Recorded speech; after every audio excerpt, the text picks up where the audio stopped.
नमस्कार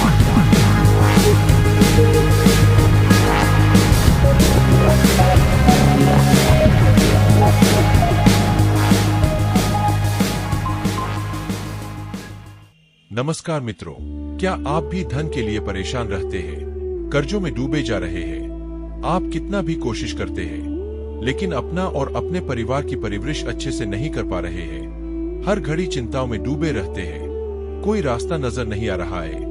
तो आपकी इन सभी समस्याओं को दूर करने के लिए आज की इस वीडियो में हम आपके लिए एक बहुत ही चमत्कारी मंत्र लेकर आए हैं, जिसे अगर आप श्रद्धा भाव से सिर्फ 108 बार सुन लेते हैं तो बहुत ही जल्द आपकी ये सभी समस्याएं समाप्त हो जाएंगी।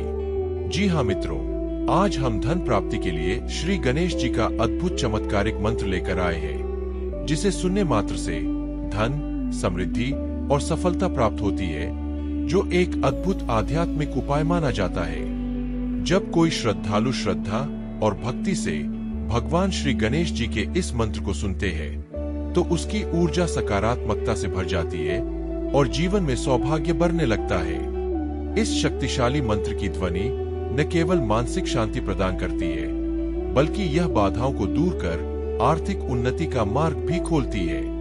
कहते हैं कि जब व्यक्ति पूर्ण श्रद्धा से गणेश मंत्र का नित्य जाप करता है या उसे सुनता है, तो धन संबंधी रुकावटें धीरे धीरे समाप्त हो जाती है। व्यापार में लाभ, नौकरी में तरक्की और वित्तीय स्थिरता प्राप्त होने लगती है। गणपति को विघ्नहर्ता कहा जाता है, यानी वे सभी प्रकार की कठिनाइयों को दूर कर सफलता का मार्ग प्रशस्त करते हैं।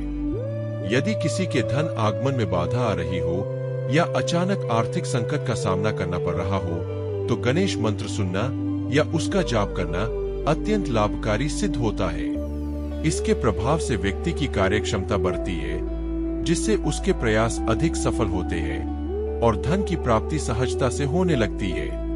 इसलिए यदि आप धन, समृद्धि और सफलता चाहते हैं, तो इस मंत्र को नियमित रूप से सुने या जाप करने की आदत अवश्य डालें, जिससे आपका जीवन सुख, शांति और वैभव से भर जाए। तो मंत्र सुनने से पहले अगर आपने हमारे चैनल को सब्सक्राइब नहीं किया है, तो सब्सक्राइब कर ले और बेल आइकन को दबाना ना भूलें। और हाँ, कमेंट बॉक्स में जय श्री गणेश जरूर लिखें। तो मंत्र को ध्यान से सुने।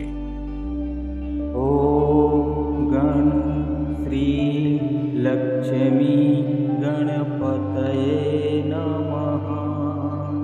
ओम गण श्री लक्ष्मी गणपतये नमः। ओम गण श्री लक्ष्मी गणपतये नमः। ओम गण श्री लक्ष्मी गणपतये नमः। ओम गण श्री लक्ष्मी गणपतये नमः। ओम गण श्री लक्ष्मी गणपतये नमः। ओम गण श्री लक्ष्मी गणपतये नमः।